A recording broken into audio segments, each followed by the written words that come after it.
네, 오늘 설교 본문은 빌립보서 1장 27절부터 2장 30절까지입니다.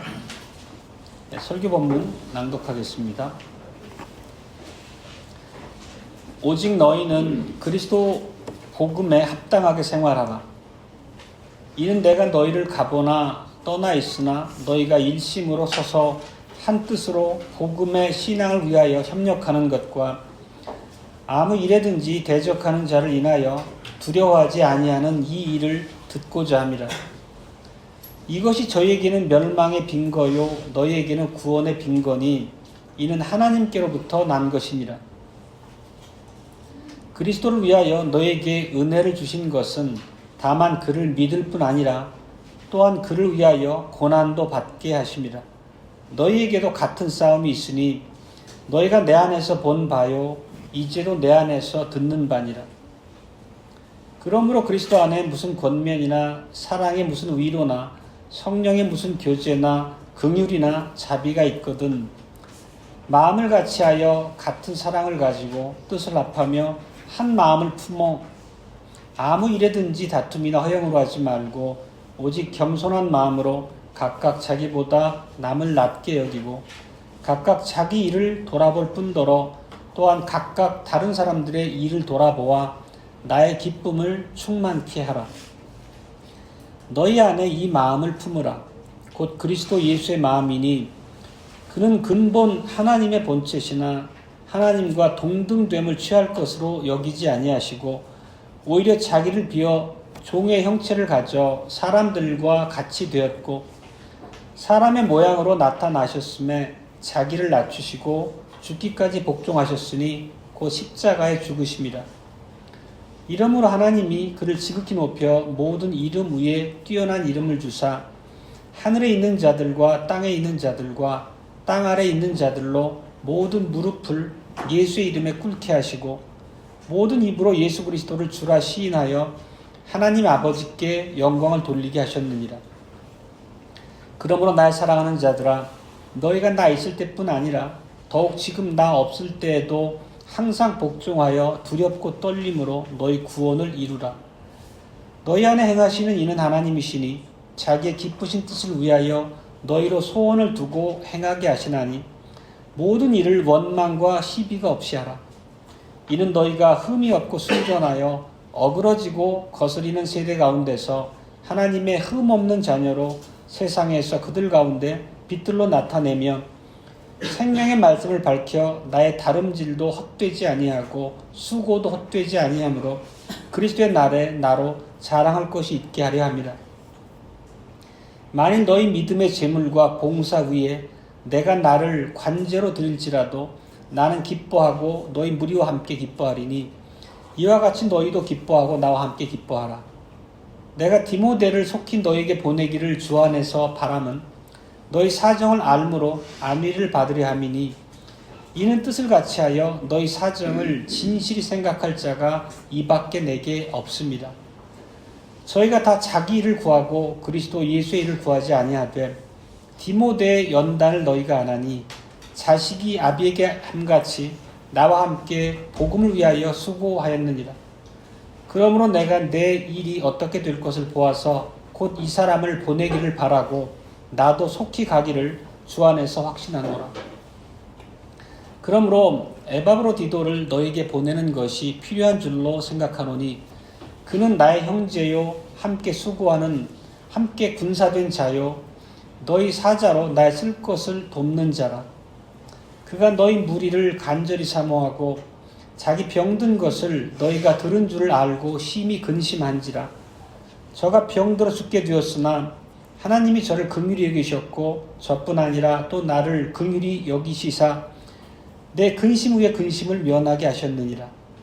그러므로 내가 더욱 급히 저를 보낸 것은 너희로 저를 다시 보고 기뻐하게 하며 내 근심도 덜려 함이니 이러므로 너희가 주 안에서 모든 기쁨으로 저를 영접하고 또 이와 같은 자들을 존귀히 여기라. 저가 그리스도의 일을 위하여 죽기에 이르러도 자기 목숨을 돌아보지 아니한 것은 나를 섬기는 너희의 일에 부족함을 채우려 함이니라.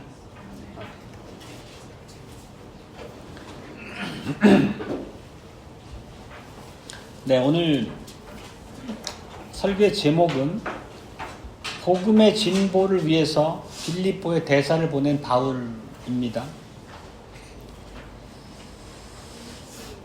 주 예수 그리스도의 사랑하는 회중인 형제자매 여러분, 오늘 본문 중에 한 구절을 먼저 읽고 이어가겠습니다. 2장 19절입니다. 내가 디모데를 속히 너에게 보내기를 주 안에서 바람은 너희 사정을 알므로 안위를 받으려 함이니. 이 말씀의 전후 맥락을 우리가 이미 읽었던 것처럼 바울은 빌립보를 디모데에 속히 보내고자 합니다. 뿐만 아니라 24절에 보면 바울 자신도 빌립보에 가기를 간절히 바라고 있음을 보여줍니다. 그런데 정작 지금의 형편은 바울 자신도 옥중에 갇혀 있을 뿐더러 다른 사정으로 인해서 디모데도 갈 수가 없었습니다. 그래서 에바브로디도를 먼저 보낸 것입니다.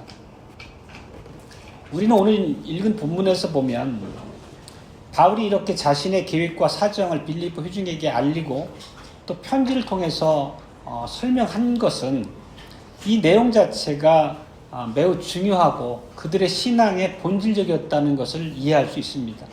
그리고 당연히 성령께서 이 내용을 성경에 기록되게 하심으로 우리에게 이렇게 교훈을 얻을 수 있도록 하신 것은 우리의 구원을 위한 유익함이 그 안에 담겨 있다는 뜻이기도 합니다. 우리는 이제 교회의 질서를 세우고 또 믿음을 우리가 증진하기 위해서 많은 일들을 교회적으로 합니다. 직분자를 세우고 또 당회로 모이기도 하고 각 가정을 신방하기도 하고 또 우리가 이제 신앙 고백 문답에 대한 학습을 진행하기도 합니다. 이런 일들과 관련해서 그러면 오늘 본문에서 바울이 빌립보에 주었던 그 편지 안에 그 교훈이 오늘날 우리에게 어떤 교훈으로 깨달아져야 되는지 그 내용을 중심으로 오늘 설교를 진행하겠습니다. 첫 번째 주제는 바울이 대사를 보낸 이유, 두 번째는 바울이 보낸 대사, 세 번째는 바울이 그 빌립보로의 방문을 연기하게 된 막간을 메운 방법, 이 세 가지 주제로 살펴보겠습니다. 바울이 빌립보에 누군가를 보내고자 했던 이유가 무엇이었습니까? 현재 바울은 그 감옥에 수감되어 있는 상태입니다. 그리고 우리가 앞서 1장 초두에서 살펴봤던 것처럼 당시의 감옥은 매우 형편이 열악했을 것입니다. 음식이나 의복의 공급도 여의치 않았고 여러 가지 감옥의 여건 자체도 고통스러웠기 때문에 옥중 생활이 바울에게 결코 녹록지 않았을 것입니다. 그리고 이미 앞에서 살펴봤던 것처럼 그런 어려운 옥중 생활을 돕기 위해서 빌립보 교회가 나선 것을 봅니다. 바울의 수감 생활을 돕기 위해서 에바브로디도를 파견하고 또 그의 편에 이런저런 옥중 생활에 필요한 물품들도 공급하고 또 바울의 곁에서 그 어려운 생활을 돕도록 거기에 남겨둔 결정을 했습니다. 그래서 바울은 에바브로디도 편에 그 빌립보 교회 형편을 들을 수 있었고 그 소식을 통해서 많이 위로받고 감사했습니다. 그 내용이 우리가 1장 3절에서 살폈던 내용입니다. 나는 너희를 기억할 때마다 나의 하나님께 감사하노라. 그렇지만 바울은 또한 빌립보 교회 안에 많은 연약함 또 불완전함이 있음도 듣게 되었습니다. 그래서 바울은 곧장 이렇게 덧붙였었습니다. 항상 간구할 때마다 너희 무리를 위하여 기쁨으로 간구한다. 그리고 그 간구의 내용에 대해서는 1장 9절에서 이렇게 나타났습니다. 너희 사랑이 지식과 모든 총명으로 점점 더 풍성하게 자라가는 것이었습니다. 지금 말씀드린 이런 성경 구절들의 핵심은 바로 이것입니다. 빌립보 회중에게는 주님을 향한 또 그리고 서로 지체들을 향한 참사랑이 있었습니다. 그럼에도 불구하고 아직 연약함이나 불완전함이 있었기 때문에 바울의 좀 더 많은 양육의 손길을 필요로 한다는 것이었습니다. 더 성숙해져야 한다는 사실이었습니다. 아직까지 그 부족한 그들의 미숙함이 서로를 향해서 나타나기도 했고 또 충분히 지체를 사랑하는 그 행위에 있어서도 부족함이 보였던 것입니다. 그래서 바울은 편지에 이런 말을 남깁니다. 이 말의 의미 자체는 그들 안에 아직도 미숙함이 있었다는 증거이기도 합니다. 아무 일에든지 다툼이나 허영으로 하지 말고 오직 겸손한 마음으로 각각 자기보다 남을 낮게 여기라.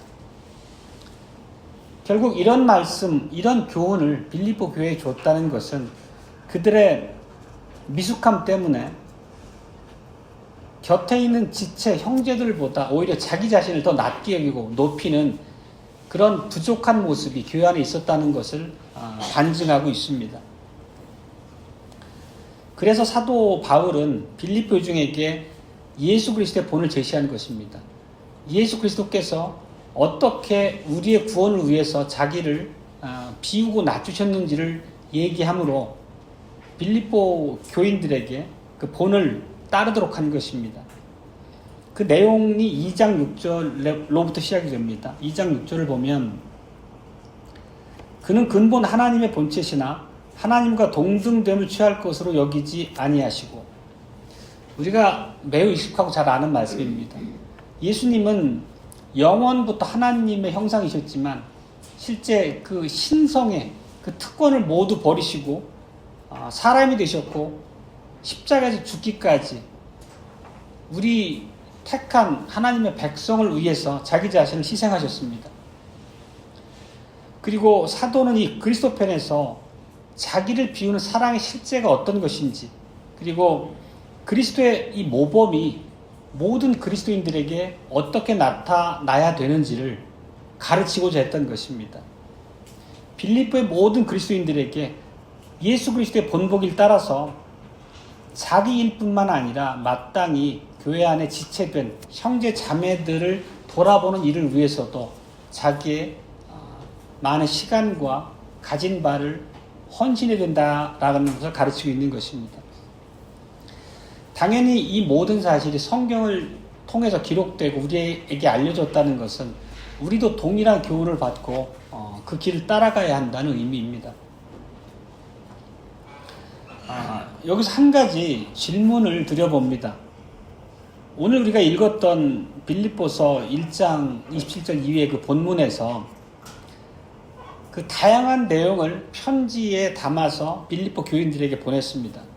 그러면 그 사실만으로 주님을 섬기는 일에서 빌립보 회중들이 자라가기에 충분하느냐 하는 것입니다. 다시 말하자면 바울이 그 모든 교훈을 세세하게 편지로 기록해서 빌립보 회중에게 보낸 그 사실만으로 바울이 자신의 책무를 다 했느냐 하는 것입니다. 그렇지 않다는 것을 그 이유, 전개를 보면 알 수 있습니다. 바울은 결코 편지를 보내서 그들에게 권면하고 그들에게 교훈한 그 자체가 모든 일의 끝이라고 생각하지 않았습니다. 그 결과가 바울이 빌립보를 보내길 원했고 기회가 닿으면 자기도 빌립보에 가기를 간절히 바랬다는 사실이 그것을 보여줍니다. 실제 바울은 빌립보 회중들에게 그 이기적인 그들의 생각을 고치고 그리스도의 모범을 따라 피차 자기를 비워 서로를 위해서 사랑으로 섬기도록 권면하고 있습니다. 물론 그런 설교 자체를 선포되는 그 말씀의 내용 자체를 성령께서 들어 쓰셔서 우리 안에 그 성령의 역사의 결과를 남기고 우리를 이끌어 가십니다. 그렇지만 바울은 설교 그 자체만으로는 충분치 않다는 것을 잘 알고 있습니다. 다시 말하면 하나님의 진리의 말씀으로 가르침을 받아서 그 가르침을 따라 순종으로 사는 삶의 성숙한 본보기를 볼 필요도 있었다는 뜻입니다. 우리가 이와 관련해서 구약시대를 살펴보면 그 성막의 희생제사라는 제도를 주셨지만 그와 더불어서 복음 설교가 모든 하나님의 언약 백성에게 선포되고 보여지도록 그렇게 제도로서 세우신 바를 알 수 있습니다. 다시 말하면 그 하나님의 언약 백성들에게 하나님의 복음이 선포될 수 있도록 그 레위인들을 이스라엘 전역에 모든 그 동네마다 마을을 지정하셔서 살게 하신 것을 우리가 알고 있습니다. 실제 레위인들은 도피성이라고 알려진 6개 성읍 그리고 추가적으로 42개의 성읍을 할당해서 레위인들이 이스라엘 전역에 언약 백성들인 그 동족들 안에 전체적으로 두루 퍼져 살게 그렇게 하나님께서는 제정을 하셨습니다. 그 뜻이 뭐냐면 모든 백성들이 자기 동료의 백성이지만 특별히 구별해서 하나님의 일꾼들을 세우신 레위인들을 통해서 그들의 입을 통해서 복음을 경청하도록 하신 바이고 또 그들이 삶 가운데서 하나님의 복음으로 사는 모습을 실천적으로 보여줌으로써 백성들에게 그 교훈을 모범을 보이시고자 한 그런 의도를 담고 있는 하나님이 제정하신 제도라는 것입니다. 다시 본문으로 돌아와서 지금 바울이 서신을 쓴 이 당시에 바울은 감옥에 있는 걸 계속 우리가 얘기하고 있습니다. 그리고 그렇기 때문에 스스로는 빌립보로 갈 수 있는 형편이 못 됐고 또 그들의 유익을 위해서 자기가 그들에게 가르치고 설교한 내용 자체를 실천적으로 본인이 모범으로서 보여줄 수 있는 여건이 못 되었습니다. 그래서 이런 이유 때문에 주님께서 길을 열어주신다면 디모데를 빌립보에 보내겠다 이렇게 얘기하고 있는 것입니다. 그리스도 사랑하는 형제자매 여러분, 여기에서 우리는 그 직분자들의 사역, 특별히 그 가정신방과 관련해서 오늘 우리 형편과 비교해서 살펴볼 부분이 있습니다. 우리가 에베소서 4장을 함께 살펴본다면 그 내용 역시도 빌립보서 2장과 3장에서 가르치고 있는 바와 같이 그 우리 성도들 서로 간의 하나됨, 연합에 대해서 가르치고 있는 바를 알 수 있습니다. 에베소서 4장 11절을 보면 이런 내용입니다. 그가 친히 어떤 이에게는 사도로 혹은 선지자로 혹은 복음 전하는 자로 혹은 목사와 교사로 주셨으니, 이것을 우리가 지난번에 그 오후 설교에서 살폈던 것처럼 이런 직분들은 결국 교회의 하나됨을 위해서 교회 안에 두신 은사의 일환으로 우리가 이해하고 살폈던 바가 있습니다. 그러면 이렇게 직분자, 하나님께서 은사의 일환으로 이런 직분자를 교회에 주신 목적이 뭔지를 우리가 살펴야 된다는 의미입니다. 직분자들의 책임은 모든 교회 안의 성도들이 서로서로를 섬기고 또 자신만이 아니라 좌우의 형제들의 유익을 위해서 어떻게 본인의 행위로서 하나님의 말씀을 따라가야 하는가를 가르쳐야 한다는 의미입니다. 그렇다면 이렇게 하나님께서 피차를 섬기도록 우리에게 교훈하는 그 목적이 무엇인가요? 에베소서 4장 13절에 이렇게 기록합니다. 우리가 다 하나님의 아들을 믿는 것과 아는 일에 하나가 되어 온전한 사람을 이루어 그리스도의 장성한 분량이 충만한 데까지 이르리니, 이것이 바로 교회에 은사를 주시고 또 교회 직분자를 주신 목적이라는 설명입니다. 결국 직분자들의 큰 그 직무의 성격을 얘기하고 있습니다. 교회 모든 지체들이 믿음의 성숙에 이르도록 그들에게 맡겨진 모든 직임에서 최선을 다해야 한다는 의미입니다. 그리고 성경의 기록으로서 우리에게 진리의 말씀으로 이렇게 교훈하신 바는 오늘날 우리 교회 안에 있는 모든 직분자들에게도 동일하고 엄중하게 적용되어야 한다는 사실입니다. 주님께서는 은혜 안에서 우리가 이렇게 매주일 주님 보좌 앞에 모여서 주님의 그 복음의 선포를 듣게 하시고 그 교훈하신 바를 우리가 마음에 새기고 성령의 은혜 안에서 자라가게 하셨습니다. 그렇지만 하나님께서는 이 설교자만이 아니라 교회에 더 많은 필요가 있음도 고려하셨습니다. 그래서 주신 것이 교회의 장로고 집사고 이런 직분자들이라는 뜻입니다. 이 직분자들은 이 성도들을 지체 서로 간에 섬기는 사역을 위해서 구비시키고 단지 자기 일뿐만 아니라 형제 자매를 섬기고 북돋우는 일에 그들이 바로 깨닫고 설 수 있도록 그들을 격려하기 위한 또 직임을 갖고 있습니다. 이 말은 조금 더 실천적으로 세세한 측면을 살펴보면 그리스도께서는 이 직분자들을 자신의 대사로서 회중의 각 가정에 파송하신다는 의미이기도 합니다.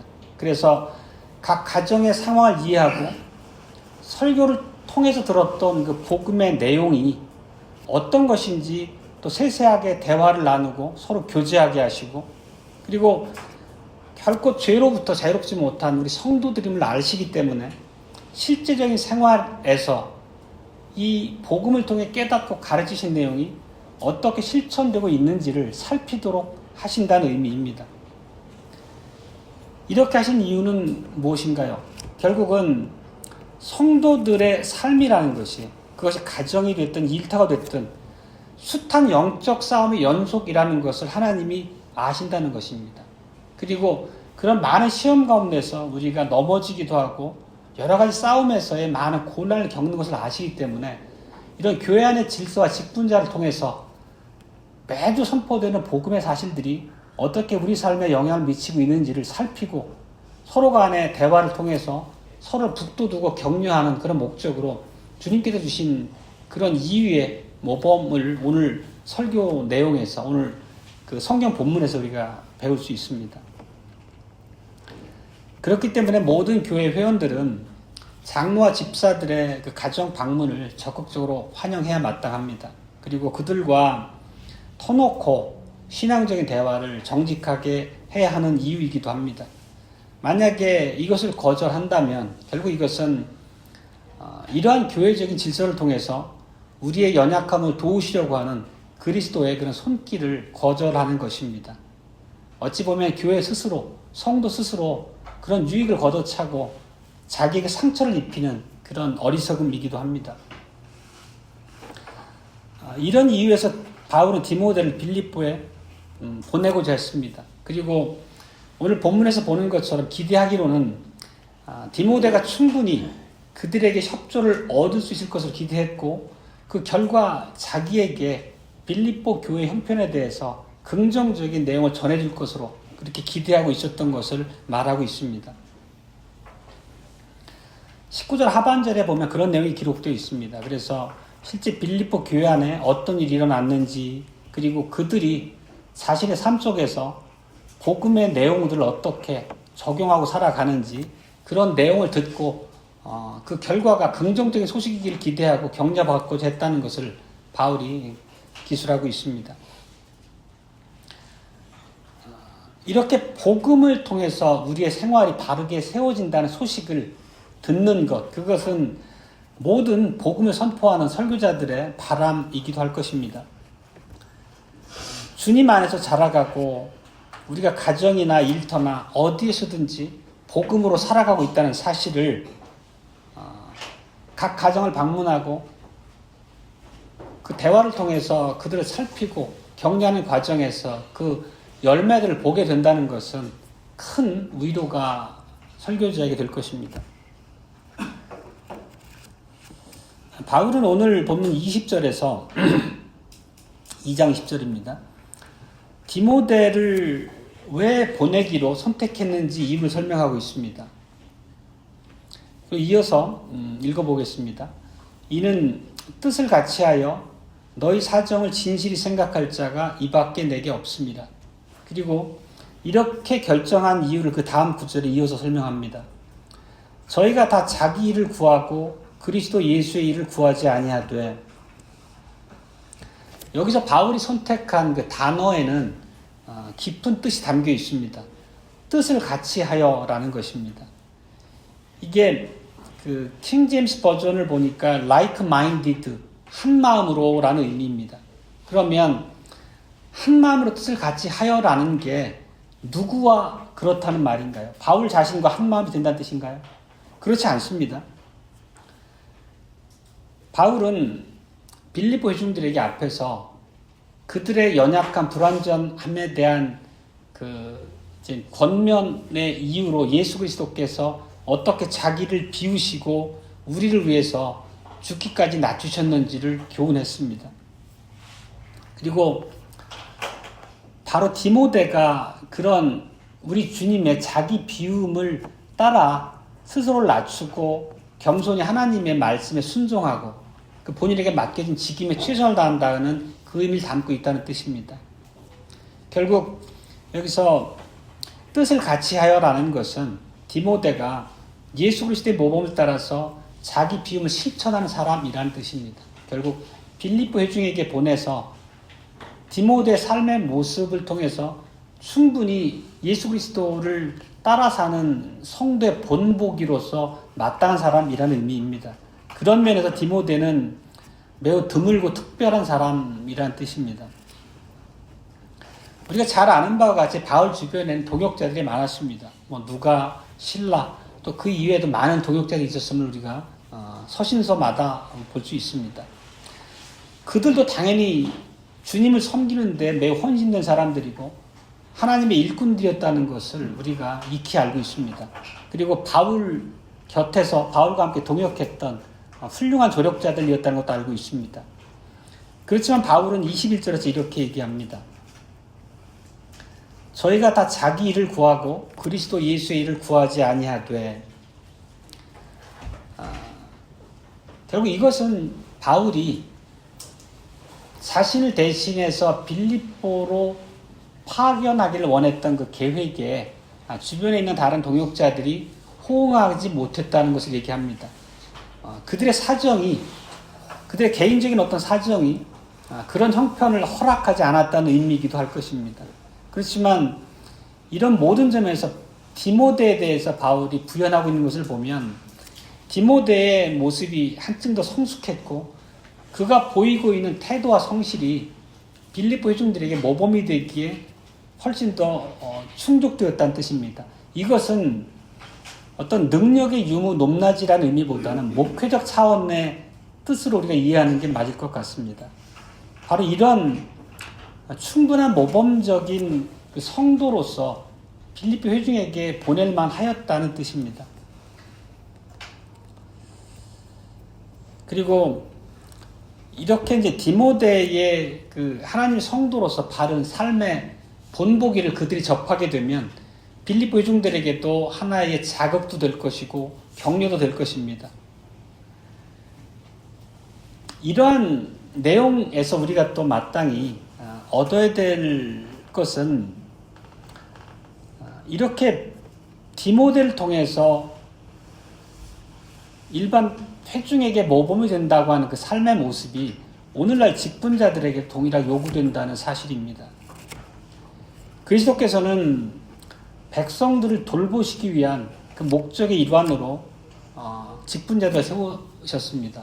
그리고 앞서 봤던 것처럼 그 직분자들이 각 성도의 가정도 방문하고 그 가정의 특정한 세세한 상황들에 대해서 어떻게 복음을 적용하는지, 그들이 실제 삶의 현장에서 어떻게 복음으로 사는지에 대해서 늘 살피고 그들과 대화하도록 그렇게 직임을 정하셨습니다.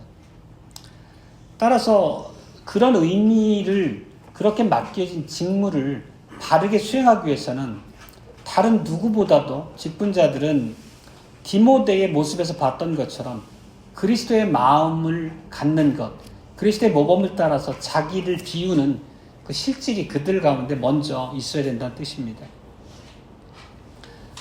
복음을 설교한 사람이나 장로나 집사들이나 모두 회중의 모범이 되어야 한다는 것, 그리고 실제 그리스도께 속한 자다운 삶의 실질이 드러나야 된다는 것을 얘기하고 있는 것입니다.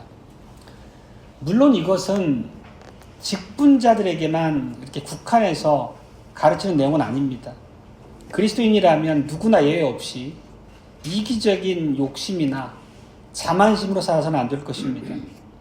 모든 그리스도인은 오늘 본문에서 교훈한 바와 같이 자기를 낮추고 지체를 자기보다 낮게 여기고 모든 것으로서 지체를 사랑하는 의무를 동일하게 지고 있습니다. 그렇지만 이런 내용들에 있어서 직분자들에게 좀 더 뚜렷한 경각심이 필요하다는 것을 우리에게 주고 있는 바는 분명합니다. 오늘 읽었던 베드로서 5장에 보면 장로들을 훈계하면서 이렇게 기록해 두셨습니다.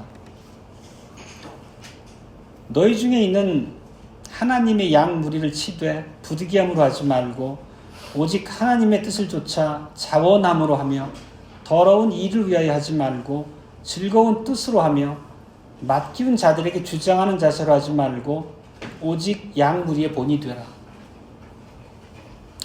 이것은 특별히 베드로 사도가 장로들에게 훈계하면서 하셨던 얘기입니다.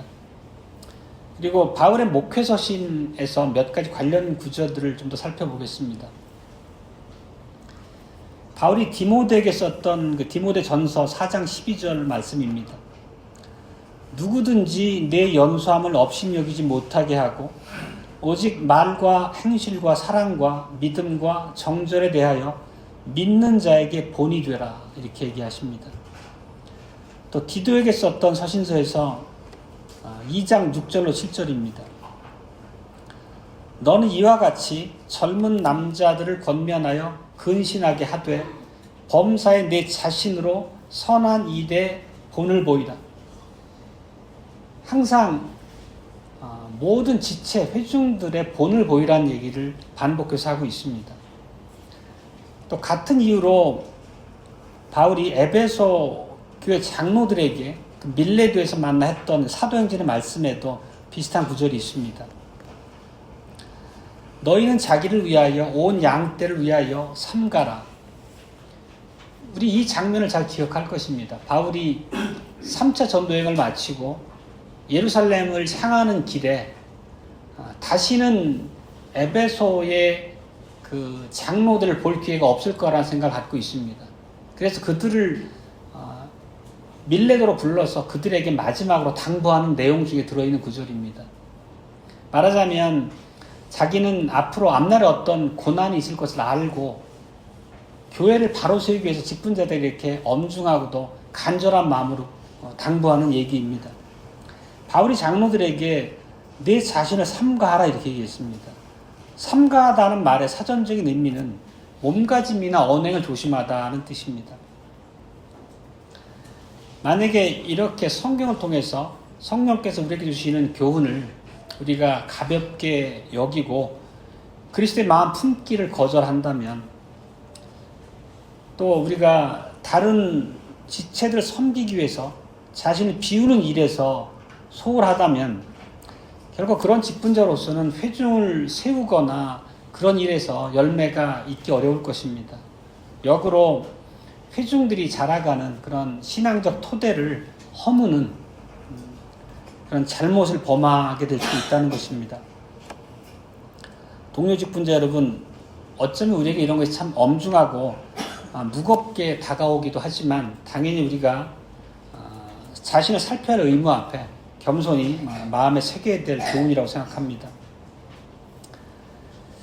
그리고 형제자매 여러분, 예수 그리스도의 태도를 우리가 갖고자 하는 것, 그분의 교훈을 따라서 우리가 마땅히 삶에서 그분의 교훈을 실천하고자 하는 부분들은 우리 모두에게 주어진 명백한 의무라는 것 역시도 당연합니다.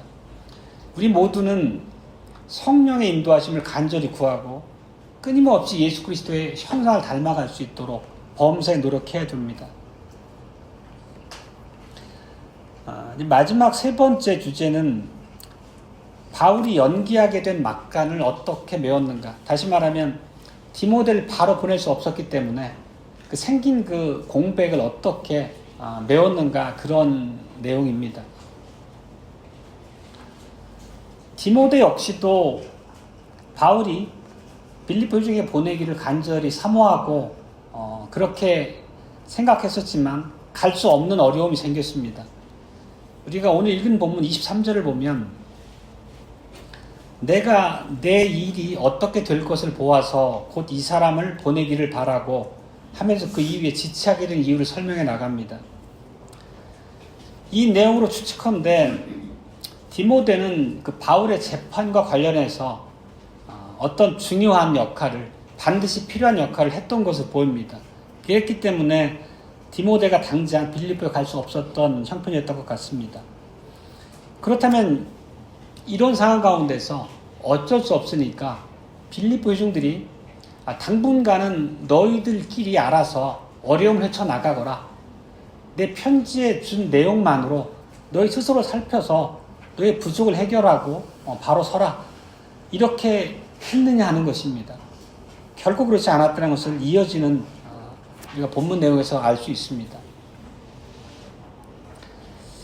만약 그리스도께서 자신을 스스로 챙기는 일에 자신을 두지 않으셨다면, 그리고 자기를 비워서 친히 남을 섬기는, 어찌 보면 한갓 죄인이었던 우리들을 구속하시기 위한 그 일환으로 자기의 모든 것을 내려놓으셨다면, 그분의 은혜 안에서 그분의 백성된 우리로서 마땅히 그분의 교훈, 그분의 모범을 따라가야 합니다. 빌립보 중에 유익을 위해서 그래서 바울이 어떤 결정을 내렸냐면, 지근거리에서 자기의 필요를 돕고 있는 에바브로디도를 빌립보에 보내기로 결정한 사실을 얘기합니다. 앞에서 말씀드렸던 것처럼 로마의 감옥은 수감자들에게 매우 혹독했다고 말씀드렸습니다.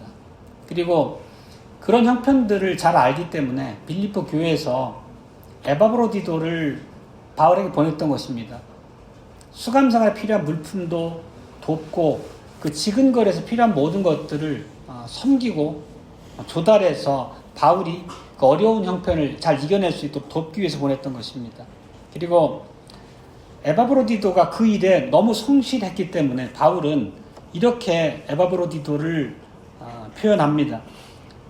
나의 형제요, 함께 수고하고 함께 군사된 자요, 너희 사자로 나의 쓸 것을 돕는 자라. 이 내용을 보면 수감 생활에 필요한 모든 것들을 살피고 조달하고 실제 바울의 아주 세세한 일상들을 매우 지근거리에서 챙겼던 사람이라는 것을 알 수 있습니다. 이렇게 바울에게는 매우 필요하고 옥중 생활에서는 없어서는 안 될 만큼 바울에게 그렇게 도움을 줬던 사람임을 알 수 있습니다. 이런 에바브로디들 디모데를 대신해서 빌립보에 보내고자 했던 것입니다. 이 의미 자체를 우리가 살펴보면 결국 이것은 빌립보 회중의 유익을 위해서 바울이 자신의 필요, 자신의 유익을 포기하고 있는 그런 모범적인 상황입니다. 예수님의 본을 따라서 모든 그리스도인들에게 특징으로 나타나야 될 자기 비움의 모습을 실천하고 있는 바울의 모습으로 우리가 이해할 수 있습니다. 그리고 우리가 에바브로디도를 조금 더 어떤 사람인지 살펴보면 에바브로디도는 이방인들에게 복음을 전하는 바울 사도의 사역을 돕기 위해서 빌립보 교회가 파송했던 그런 바울의 동역자입니다. 그리고 오늘 그 27절 말씀, 2장 27절에서 봤던 것처럼 바울 옆에서 바울을 돕는 과정에서 자신이 중병에 걸려 죽을 위기까지 처할 만큼 그렇게 최선을 다했던 사람으로 묘사되고 있습니다. 에바브로디도는 자신이나 자신의 일상적인 유익이 아니라 그리스도의 자기 비움의 모범을 실천했던 매우 신실한 성도의 모습을 갖춘 사람이었습니다. 2장 30절에 그런 묘사가 이것을 우리에게 보여줍니다. 저가 그리스도의 일을 위하여 죽기에 이르러도 자기 목숨을 돌보지 아니한 것은 나를 섬기는 너희 일에 부족함을 채우려 함이니라. 이 점에 있어서 에바브로디도는 역시 바울과 디모데처럼 온 회중이 따라야 할 모범을 제시하기에 충분한 사람이었다는 뜻입니다.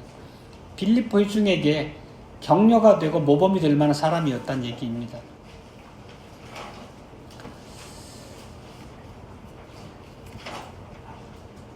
오늘 살폈던 이 디모데나 바울이나 에바브로디도나 이 사람들은 모두 자신이나 자기 이해관계에 관심을 둔 사람들이 아니고 오로지 그리스도의 나라의 그 전진을 삶의 최우선에 두고 신실하게 일했던 사역자들입니다.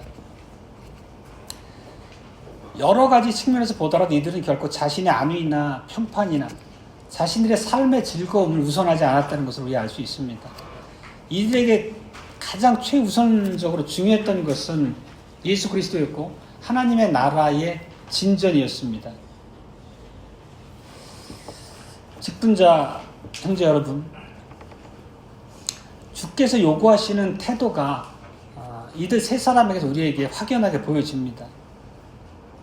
우리들도 마땅히 이런 믿음의 선진들의 모습을 따라서 겸손과 성실함으로 우리의 사역을 감당해야 되겠습니다. 그 말씀이 2장 3절을 다시 한번 읽으면서 우리에게 뚜렷하게 나타납니다. 아무 일에든지 다툼이나 허영으로 하지 말고 오직 겸손한 마음으로 각각 자기보다 남을 낮게 여기라.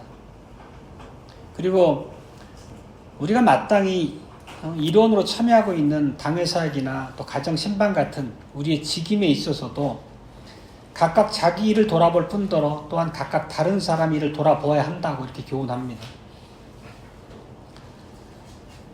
우리 지체들의 이 매일의 생활에서 설교로서 선포되는 그런 복음의 내용에 합당한 모습으로 살아가고 있는지 살피고 대화하면서 교회를 바로 세워가는 일이 우리들에게 맡겨져 있는 엄중하신 하나님의 직임 명령이라는 뜻입니다. 그리고 그리스도의 증인 형제자매 여러분, 반복해서 드린 말씀이지만 이러한 말씀 안에 담긴 교훈들은 직분자들에게만 해당되는 것이 아니라는 것을 당연히 우리가 함께 듣고 깨달을 수 있습니다. 매일의 삶 속에서 그리스도의 복음을 따르는 사람들이라면, 정말 그리스도의 형상을 닮아가기를 마음속에 간절히 소망하는 사람들이라면 당연히 삶의 최우선순위에 예수 그리스도가 계실 것입니다. 그리고 예수 그리스도께서 우리의 주인이시고 그분이 가지고 계신 왕권이 우리 삶을 통해서 실제적으로 드러나야 되는, 우리에게 마땅히 요구되는 명령이라는 건 역시도 우리가 범사에 항상 마음에 명심하고 새겨야 될 일이라는 것을 인정하실 것입니다. 네, 아멘.